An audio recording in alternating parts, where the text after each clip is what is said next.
Hola, el Todopoderoso les bendiga. ¿Cómo están? Bienvenidos, bienvenidas. Somos GESE Internacional, somos una institución de educación virtual bíblico-teológica y hoy vamos a trabajar con el libro de Hebreos. Hebreos es una carta excelente, una carta totalmente cristológica y allí vamos entonces a analizar algunos aspectos de la misma hoy. Vamos a orar primero. Padre, gracias te damos por tu bondad y misericordia, gracias te damos por este tiempo, por tu cuidado, porque nos amas y nos bendices. Gracias te damos, Señor, por tu fidelidad, Dios de la gloria. En ti confiamos, en ti esperamos. Eres Dios eterno, soberano, príncipe de la paz. No hay otro como tú en los cielos y no hay otro como tú en la tierra y no hay otro Dios que haga las obras que tú haces, Señor. Gracias te damos, Señor, por esta oportunidad que nos das de aprender, de capacitarnos, Señor.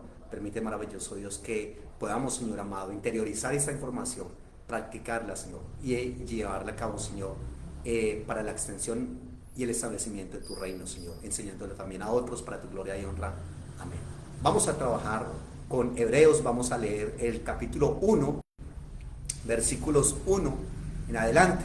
Y dice así: Dios, habiendo hablado muchas veces y de muchas maneras en otro tiempo a los padres por los profetas, en estos postreros días nos ha hablado por el Hijo, a quien constituyó heredero de todo y por quien asimismo hizo el universo, el cual, siendo el resplandor de su gloria y la imagen misma de su sustancia, y quien sustenta todas las cosas con la palabra de su poder, habiendo efectuado la purificación de nuestros pecados por medio de sí mismo, se sentó a la diestra de la majestad en las alturas, hecho tanto superior a los ángeles cuanto heredó más excelente nombre que ellos. La epístola a los Hebreos es una epístola bastante confrontante para quienes la leemos y la estudiamos. Es un escrito muy diferente a cualquier otro escrito del Nuevo Testamento. Básicamente es como el gran Melquisedec de la historia sagrada, con quien trata la porción central de esa carta. Y fíjese que como Melquisedec, el libro de Hebreos va a avanzar con dignidad solitaria, con dignidad real, sacerdotal. Y como Melquisedec fue, no sabemos ni de dónde viene ni hacia dónde va. Eso es bastante interesante. Miren cómo ese Melquisedec, que es una de las figuras centrales allí en la carta, como también tiene ciertos rasgos con el personaje que habla allí. Bueno, en cuanto al reconocimiento del libro de Hebreos por parte de la iglesia primitiva, resulta que antes del final del primer siglo, Clemente de Roma usó Hebreos al escribir a la iglesia de Corinto. Y el pastor de Hermas también demuestra tener conocimiento del libro de Hebreos o de la carta de Hebreos. Entonces es extraño que no se haga mención de esta carta en el canon de Muratori. Recuerden que les hablo siempre del canon de Muratori, que era una lista de libros que se consideraban canónicos antes de que el canon oficial se estableciera. Y ese canon de Muratori pues arroja mucha, digamos, evidencia y mucha luz frente a lo que después fueron los libros canónicos, ¿correcto? Es muy posible que en el canon de Muratori no se mencione la carta a los hebreos y que haya sido también complicada que ingrese al canon porque no se tiene certeza respecto al escritor de esta carta. ¿Ya? Entonces obviamente hay muchos que se abstuvieron de creer que el libro de Hebreos o la carta de Hebreos era una carta canónica. Hasta el momento no se sabe quién es el autor. Algunos han planteado Pablo, otros dicen no, es imposible. En fin, no sabemos quién es el autor de Hebreos. Entonces allí es bastante importante. Esa epístola tiene una deuda muy grande respecto al Antiguo Testamento. O sea, menciona mucho el Antiguo Testamento, pero habla de aspectos y personajes muy importantes del Antiguo Testamento y los compara con Cristo, diciendo Cristo es superior a todo ese asunto, ¿ya? En el occidente se tardó bastante tiempo en darle canonicidad al libro de Hebreos, porque se tenía también inseguridad en cuanto al origen apostólico de la carta. Probablemente también por otro lado porque era un libro que utilizaba mucho una doctrina que se llamaba los montañistas, ¿correcto? Sobre todo el capítulo 6, que habla de la imposibilidad de un segundo arrepentimiento. Y como el montanismo cayó en desgracia, esto repercutió en contra de un respaldo favorable al libro de los Hebreos. Por otro lado, en el Oriente, Hebreos fue aceptado como paulino y como dijeron que era una obra paulina, pues lo aceptaron rápidamente. La influencia de los padres alejandrinos fue especialmente fuerte, incluyendo a Panteno, a Clemente, y Orígenes también la aceptó con algo más de cautela.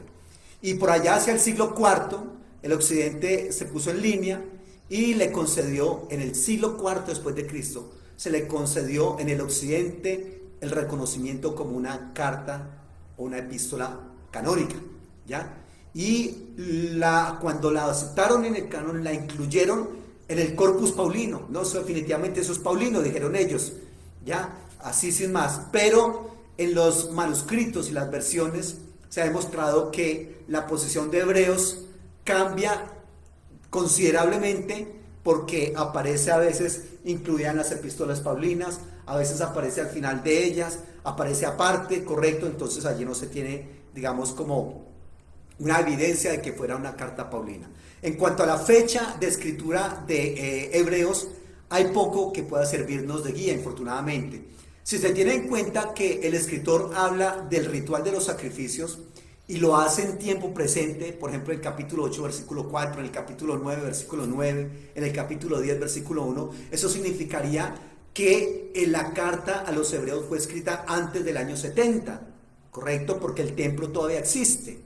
Pero eso realmente no es tan seguro, ya que el escritor de Hebreos basa la presentación de su mensaje más en el tabernáculo que fue construido allá cuando el pueblo de Israel estuvo en el desierto, por allá entre el 1290 al 1250 a.C., según el sistema de fechas tardío, ¿correcto? Y otros escritores dan una fecha posterior al siglo 70 después de Cristo, ¿ya? Porque se cree como si el templo todavía estuviese llevándose a cabo allí el culto en el templo. Entonces, reitero, hay algunos que proponen una fecha de antes del 70 después de Cristo y otros una fecha después del 70 después de Cristo para la carta a los hebreos. Entonces, allí, de todas maneras, si hubiese podido mencionar un evento tan decisivo como la caída de Jerusalén y la destrucción del templo en la carta a los hebreos, pero no se menciona. Entonces allí es un poco compleja esta parte.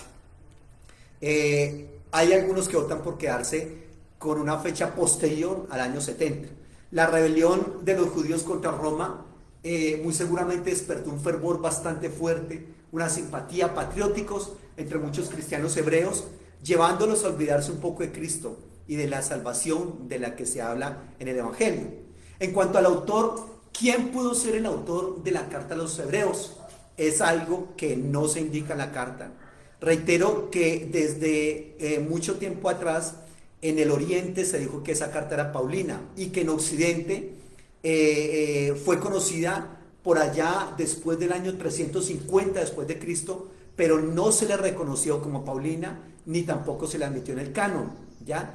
Fue la influencia de la iglesia oriental que entre el año 350 y el año 400 Occidente aceptó el libro de Hebreos como un escrito paulino y la recibió en el canon, ¿ya? Pero entonces, para averiguar el nombre de ese autor desconocido, que todos quisiéramos saber quién es el autor de Hebreos, pues en primer lugar se dice que en favor de la opinión tradicional, Pablo es el autor que hablaría, reitero, en primer lugar.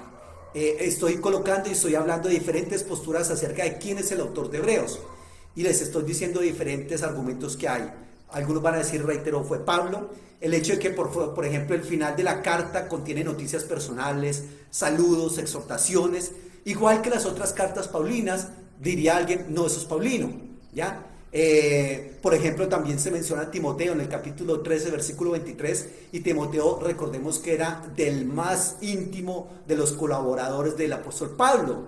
Y también algunos han planteado que la teología del libro de Hebreos puede compararse mucho a la teología paulina, ¿ya? La nueva alianza se funda en la muerte expiatoria de Cristo, por ejemplo. Esa alianza también viene a sustituir a la antigua, y eso se menciona capítulo 7, versículo 18, capítulo 8, versículo 6, se le puede comparar, por ejemplo, con 2 Corintios 3:6. O también se presenta en Hebreos como mediador de la nueva creación a Cristo, quien poseía la gloria divina aún antes de la encarnación, ¿correcto? Y eso se puede evidenciar en otros libros. Por ejemplo, como 1 Corintios 8:6, Filipenses 2, del 6 al 11. Por ejemplo, en Hebreos también se anuncia en orden a la ley cultural que Cristo es el final de la ley, y que entonces Pablo también lo anuncia en otras de sus cartas, ¿ya? Sin embargo, también hay otros rasgos de comparación que cuando se hace esa comparación se evidencian muchísimas diferencias entre la teología paulina y el libro de Hebreos. Por ejemplo, el lenguaje y el estilo de Hebreos son muy diferentes a los de Pablo. En Hebreos, por ejemplo, encontramos 168 hapas legómena. ¿Qué es una hapas legómena? Son palabras que suceden solamente una vez en la Biblia, tal cual como están escritas. Y en Hebreos hay 168 hapas legómena.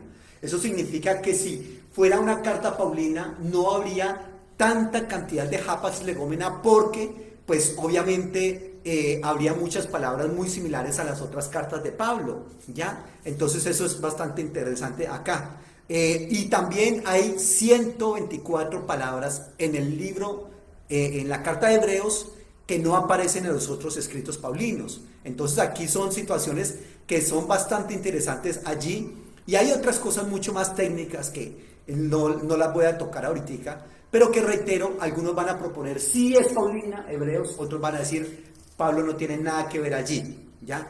La carta tiene ciertas epístolas, ciertas características. Por ejemplo, hay en Hebreos características como la alta calidad literaria.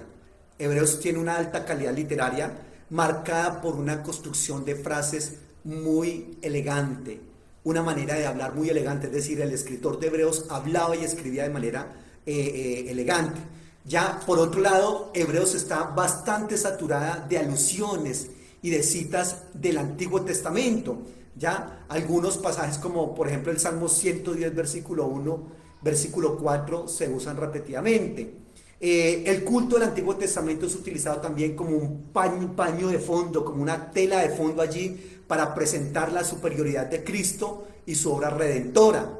Otra característica de Hebreos es que el carácter final del nuevo orden haya un aspecto muy racional dentro del antiguo, que había un cambio y había un progreso al presentar a Jesucristo con esos cambios, ¿ya?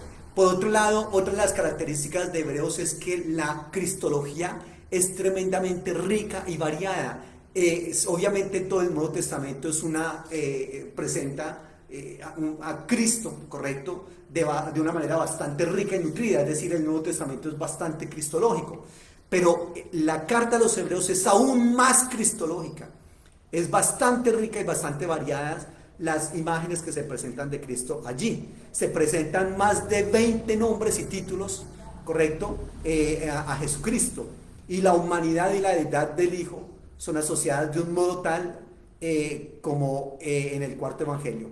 Otro aspecto de Hebreos es que tiene una escatología un tanto realizada, y por otro lado una escatología futurista. Recordemos que hay muchas cosas en el Nuevo Testamento que eran escatología para los del Antiguo Testamento, pero que para nosotros son pasado.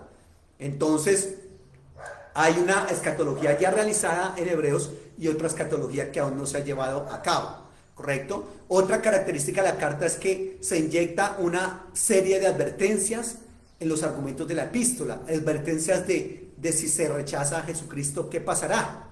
¿Ya? Y también la carta a los Hebreos tiene una enseñanza bastante práctica, principalmente al acercarse a la adoración con confianza, porque tenemos acceso a ese Señor, ¿ya? Entonces todo eso hay que tenerlo en cuenta. Otra característica es que algunos de los términos principales que se utilizan en la carta son ángel, santo, santificar, pecado, sacrificio, sangre. sumo sacerdote, promesa, pacto, palabra, testificar, perfeccionar, mejorar, etc. Y esas son algunas de las características de esta carta de Hebreos. En cuanto al bosquejo del contenido, Hebreos, reitero, es un tratado cristológico profundo.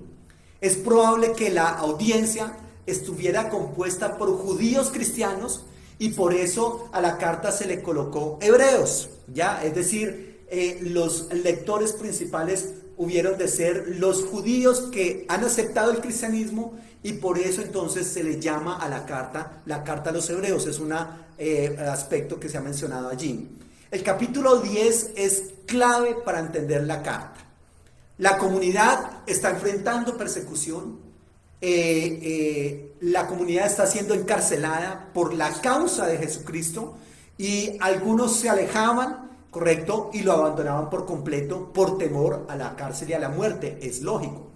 Y entonces, a partir del capítulo 10, viene la estructura de la carta. La estructura es que hay una introducción y luego la carta tiene 4 secciones y en cada una de esas secciones el autor de Hebreos compara y contrasta a Jesucristo con personajes y con eventos claves de la historia del antiguo Israel, ¿correcto? Por ejemplo, en los capítulos 1 y 2, el autor de Hebreos compara a Jesucristo con los ángeles en la entrega de la ley, la entrega a la Torá. Recordemos que la Biblia habla de que la ley fue entregada por ángeles en el libro de Gálatas y también en Deuteronomio. En segundo lugar, en los capítulos 3 y 4, compara a Jesucristo con Moisés y con la tierra prometida. En tercer lugar, compara a Jesucristo con los sacerdotes y con Melquisedec, eso está en los capítulos 5 al 7. Y en cuarto lugar, compara a Jesucristo con los sacrificios del Antiguo Testamento, en los capítulos 8 al 10, ¿ya? Entonces, el autor tiene básicamente 2 objetivos principales con esas comparaciones y contrastes que hace de Jesucristo con esos aspectos que le mencioné del Antiguo Testamento. El primero de esos objetivos es elevar a Jesucristo como superior y como más importante que cualquier otra persona o evento o cosa del Antiguo Testamento, mostrando que Jesucristo es digno de toda confianza y devoción. Y en segundo lugar, retar a los lectores a permanecer fieles a Jesucristo a pesar de la persecución. Eso es lo que pretende el autor de Hebreos con esas comparaciones y contrastes. Ahora, cada sección contiene entonces una advertencia que es bastante fuerte si se decide por abandonar a Jesucristo. En el capítulo 1, versículo 1 al 3, que lo leíamos inicialmente, el Hijo, debido al hecho de ser la revelación final de Dios, es superior tanto a los profetas, ¿correcto? El autor indica que Jesucristo es superior a todas las maneras previas en las que Dios se había revelado a Israel. Nosotros tenemos una cantidad de maneras en las cuales Dios se ha revelado al ser humano, ¿correcto? Pero en estos capítulos lo que dice es que que Jesucristo es mucho más importante que cualquiera de esas otras revelaciones. Miren lo que dice allí, capítulo 1, versículo 1 en adelante. Dios, habiendo hablado muchas veces y de muchas maneras en otro tiempo a los padres por los profetas, en estos posteriores días nos ha hablado por el Hijo, a quien constituyó heredero de todo y por quien en sí mismo hizo el universo, el cual, siendo el resplandor de su gloria, la imagen misma de su sustancia, y quien sustenta todas las cosas con la palabra de su poder, habiendo efectuado la purificación de nuestros pecados por medio de sí mismo, se sentó a la diestra de la majestad de las alturas, hecho tanto superior a los ángeles, cuando heredó más excelente nombre que ellos. Entonces fíjese cómo lo coloca como más importante y la revelación más grande de Dios. Por eso es que mucha gente dice que la Biblia es la revelación más grande de Dios al ser humano, porque si la revelación más grande de Dios al ser humano es Jesucristo, y todo lo que nosotros conocemos de Jesucristo está en la Biblia, pues entonces la Biblia era la revelación más grande de Dios, ¿correcto? Pero obviamente la revelación de Dios no se agota en Jesucristo. Eso también tenemos que tenerlo en cuenta. Luego el autor de Hebreos declara que Jesucristo es el resplandor de la gloria de Dios, que es la imagen exacta de la naturaleza de Dios. Es decir, que Jesús es a Dios lo que los rayos de luz son al sol.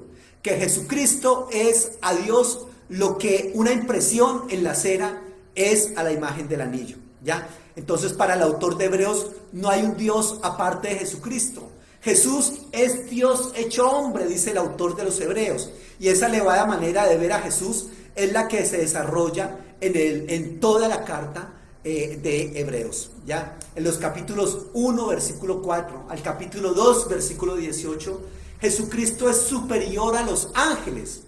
Recordemos nosotros que en la tradición judía se enseñaba, basados en el Deuteronomio 33:2, que la Torá fue entregada a Israel en el Sinaí a través de los ángeles, ¿ya? Y Jesucristo es superior a todos los demás mensajeros de la palabra. La primera advertencia entonces viene aquí en este punto. Si Israel fue llamado a obedecer a la Torá que fue entregada por los ángeles, ¿cuánto más debe prestar atención al mensaje que fue anunciado por el Hijo de Dios? Entonces, obviamente, debido a esa condición de superioridad de Jesucristo respecto a los ángeles, es asombroso que Él entregara ese estado tan alto para convertirse en hombre, para sufrir, para morir posteriormente. Así es de que en Jesucristo se ve toda la gloria de Dios en mayor grado, y su gran humildad al Jesús unirse compasivamente y mostrarse tal cual como nosotros somos, o el destino final que nos esperaba a nosotros antes del advenimiento de Jesucristo. Eso es lo que se propone allí. Luego viene el capítulo 3, versículo 1, al capítulo 4, versículo 13, donde dice que Jesucristo es superior a Moisés y a Aarón. Moisés y Aarón eran los mayores representantes del antiguo pacto, ¿correcto? Aarón, recordemos que era el sumo sacerdote, pero resulta que Jesucristo no es el constructor de una simple tienda de campaña allí en el desierto. Está hablando del tabernáculo construido en el desierto, que era algo muy importante y era el predecesor del templo construido por Salomón, ¿correcto? Y era obviamente algo muy importante para el pueblo de Israel allí en el desierto. Pero entonces aquí en el libro de Hebreos se está diciendo un momento, ese tabernáculo que era tan importante para el pueblo de Israel allí en el desierto, ese tabernáculo es una simple tienda de campaña. Con toda la importancia que tuvo para el pueblo de Israel allá en el desierto, no es nada importante comparado con Jesucristo. Jesucristo no levantó esa tienda de campaña, sino que Jesucristo lo que hizo fue toda la creación. Recordemos nosotros que en la teología cristiana Jesucristo es el creador de todo, ¿correcto? Todo lo que se hizo es por Él y para su gloria, etcétera, etcétera. Entonces el autor cuenta esa historia de la rebeldía de los israelitas en el desierto y cómo por esa rebeldía perdieron la oportunidad de entrar en la tierra prometida, ¿correcto? Y entonces ahí viene una segunda advertencia. Si Jesús es mayor que Moisés, ¿cuán mayores entonces serán las consecuencias si nosotros nos rebelamos contra Él? Si el pueblo de Israel en el desierto se rebeló contra Moisés, contra el tabernáculo y contra todo ese aspecto, y por esa rebeldía no pudieron entrar a la tierra prometida, ¿qué nos esperará a nosotros si nos rebelamos delante de Jesucristo? Y entonces, ¿cuáles serán las consecuencias para nosotros? Porque nosotros también estamos en un desierto. Nosotros estamos caminando en este momento en un desierto, ¿correcto? Y tenemos entonces que confiar en el Señor para el descanso futuro de la creación de Dios. Nosotros estamos también en ese desierto y marchamos esperando ese descanso. Pues bien, aquí está entonces el descanso, ¿correcto? De ahí que sea tan importante también entender que el Shabbat, ¿se acuerda el Shabbat? El sábado, que significa también descansar, reposar. Ese Shabbat es para nosotros, en el cristianismo, Jesucristo. Y si Jesucristo es el descanso, pues entonces el día de 24 horas, que es el Shabbat, queda ya obsoleto. Y ya no es un día de 24 horas, sino que es un estado permanente. Y al ser un estado permanente, entonces obviamente el Shabbat no cuenta como eso que se tiene que guardar de manera como un requisito sine qua non, correcto, para estar correctos teológicamente. No es tanto el guardar un sábado como tal, un Shabbat, sino que es entrar en el reposo de Jesucristo, lo que motiva y lo que se espera de nosotros. Entonces, el escritor de Hebreos dice: asegurémonos de no rebelarnos como lo hizo Israel allí en el desierto, y entonces perdamos esa generosa oportunidad de Dios para entrar en su nueva creación. Eso es lo que propone. Luego está el capítulo 4, versículos 14 al 16, que prepara el camino para una exhortación a aferrarse a Cristo, para obtener la ayuda que solamente Él puede dar. Y el capítulo 5, versículos 1 al capítulo 7, versículo 28, se va desarrollando esa sección central. Y Cristo es presentado como un sacerdote superior al del orden arónico. Recuerde que Aarón era el sumo sacerdote, correcto, y allí entonces había esa estirpe, esa genealogía, y los sacerdotes tenían que presentar esa genealogía, demostrar que pertenecían a esa orden para que pudiesen oficiar en el templo y cosas así, correcto. Pero resulta que Jesucristo no es del orden arónico. Jesucristo pertenece al orden de Melquisedec, ¿ya? Entonces, esos sacerdotes arónicos tenían el rol de representar a Dios ante el pueblo y el pueblo ante Dios, ¿correcto? Y tenían que presentar los sacrificios y todo ese asunto, ofrecer sacrificios que cubrieran los pecados del pueblo. Pero los sacerdotes en sí mismos eran imperfectos. Los sacrificios que ellos presentaban eran sacrificios imperfectos, ¿ya? Y entonces aquí se plantea que Jesucristo no tiene que presentar sacrificios constantemente como lo tenían que presentar ellos, y que Jesucristo no es pecador y que Jesucristo no es imperfecto, ¿ya? Entonces Jesucristo es presentado como eso que hacía falta para no tener que volver a presentar sacrificios imperfectos y que tenían que ser presentados una y otra vez. Jesucristo no es sacerdote según el orden de Aarón, sino que es del linaje de Melquisedec, que era un sacerdote y un rey misterioso de la antigua Jerusalén, ¿ya? Y Melquisedec aparece en las historias de Abraham. Melquisedec aparece en el Salmo 110, que es el rey mesiánico del linaje de David, y que sería, reitero, un sacerdote según el orden de Melquisedec. Entonces el autor de Hebreos quiere decir que Jesús es el rey sacerdote definitivo y que es moralmente perfecto, que su sacrificio por lo tanto también es perfecto y que está eternamente disponible para su pueblo y que es superior a cualquier otro mediador entre Dios y los seres humanos. Y esta sección también tiene una advertencia. La advertencia es: rechazar a Jesucristo es rechazar la única y la mejor oportunidad de estar en comunión con Dios. ¿Cómo les parece allí?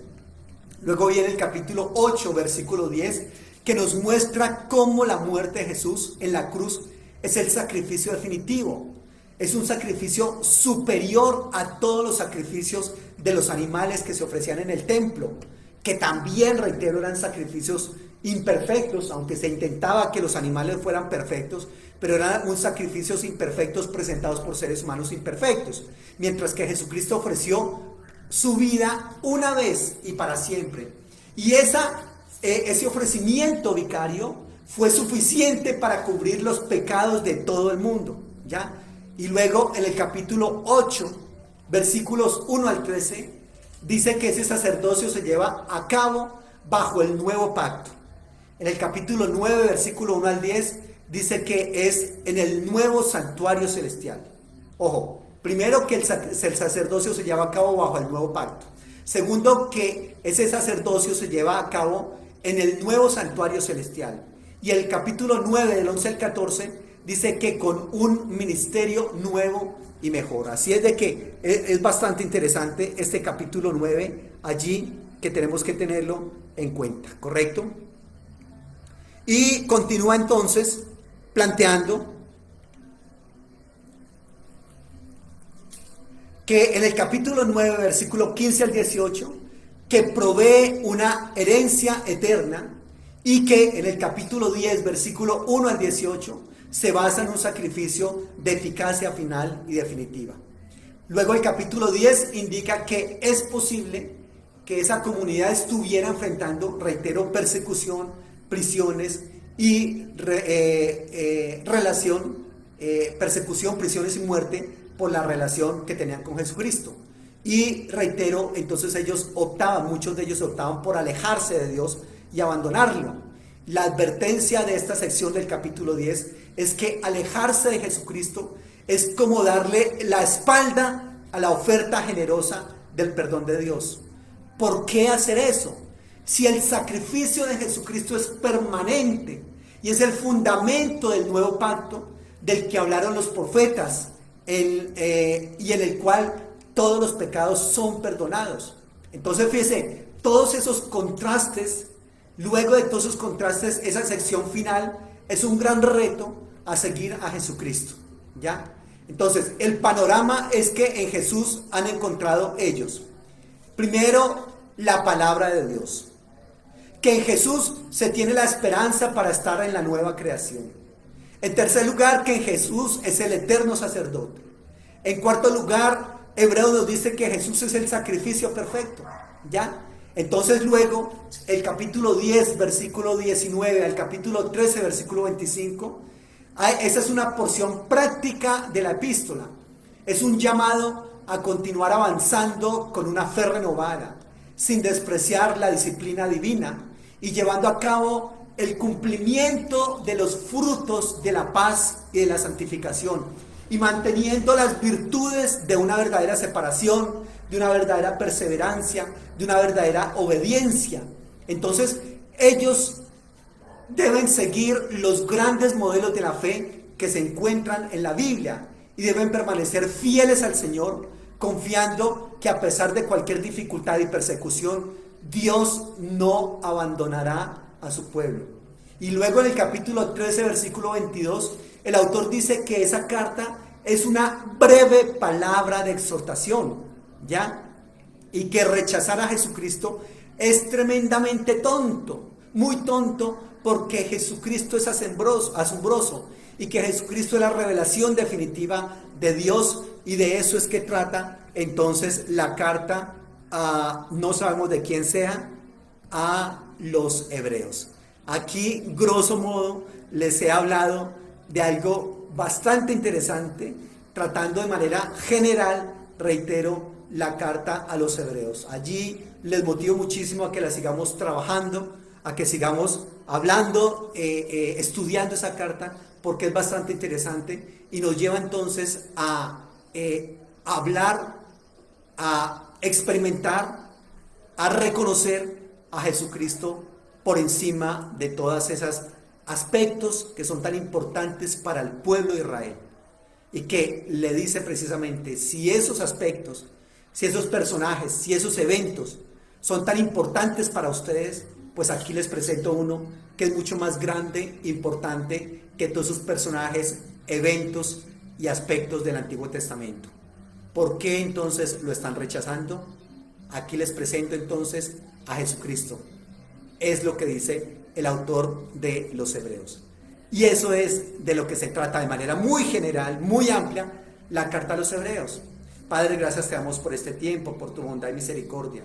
Gracias te damos, Señor, por tu palabra, un corto mensaje como una introducción general al libro de Hebreos, y ayúdanos, Dios de la gloria, a reconocer a ese Jesucristo, ese que es la imagen misma de Dios, ese que es Dios mismo según Hebreos, y aceptar su sacrificio, aceptar su proyecto para tu gloria, para tu honra. Gracias te damos por este tiempo, en tu mano, en tu presencia quedamos. Ayúdanos, Señor amado, a aprender de tu palabra, a interiorizarla, a practicarla y a enseñarla también a otros. Para tu gloria y honra, Señor amado. Amén. Bueno, el Todopoderoso les bendiga, que esté muy bien. Somos GC Internacional, y una pequeña introducción a la carta a los Hebreos. ¿Listo? Estamos en contacto. El Todopoderoso les bendiga y que esté muy bien.